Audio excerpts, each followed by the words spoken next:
we're going to be doing a cold start on this 78 Chevy C10. It's got a 350 in it with a 2-barrel Rochester carburetor. Been sitting here for, I don't know, about a month or so. I don't even know if the battery has juice in it. No idea. So I'm going to try it right now. Oh, I got lights and a blower motor. Transmission's out in this truck. Could be just a kick down, but I have no idea.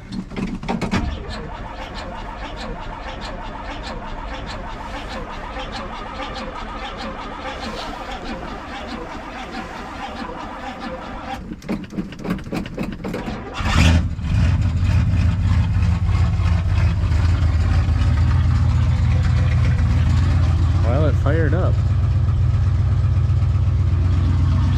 This truck is loyal.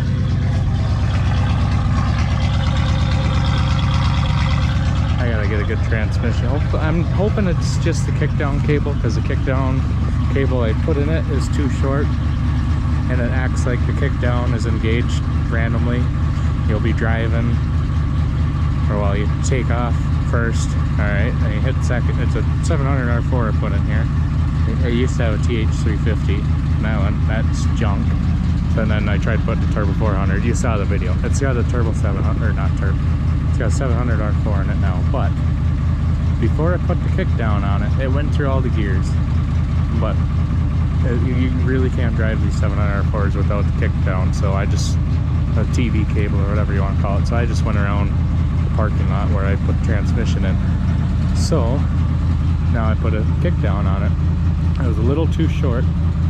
So I made an extension, which I've done before on my 87 Monte Carlo and an 82 Chevy I had before. They also had 704 and a 200 metric. It never affected putting an extension in there, but this one, it leaks out of the what do you want to call it, where the kickdown goes into the transmission. It leaks out of that, so I gotta fix that, which I have a new kickdown coming. And then it was too short, so it acts like the kickdown's randomly engaging. You'll take off first gear, alright, you hit second gear, and it's about to shift to third, and then all of a sudden it goes way back down to first, and you gotta rev it way out before it'll shift to second, and that's it. Then it'll rev way up, you can't get it to shift. Come to a stop, and it does the same thing. I don't know.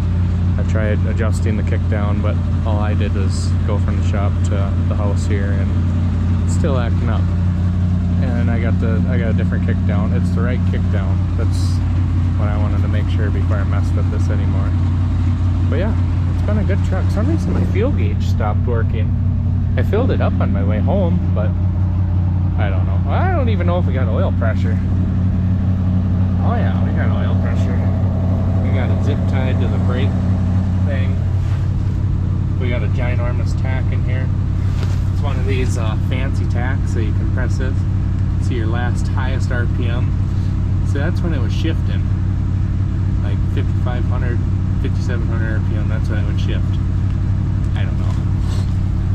This truck is really rusty, but it's super reliable. I love this truck. So once I get this kickdown cable, if that doesn't work, I'm on hunt for a 2-wheel drive 700 R4. I want overdrive in this truck.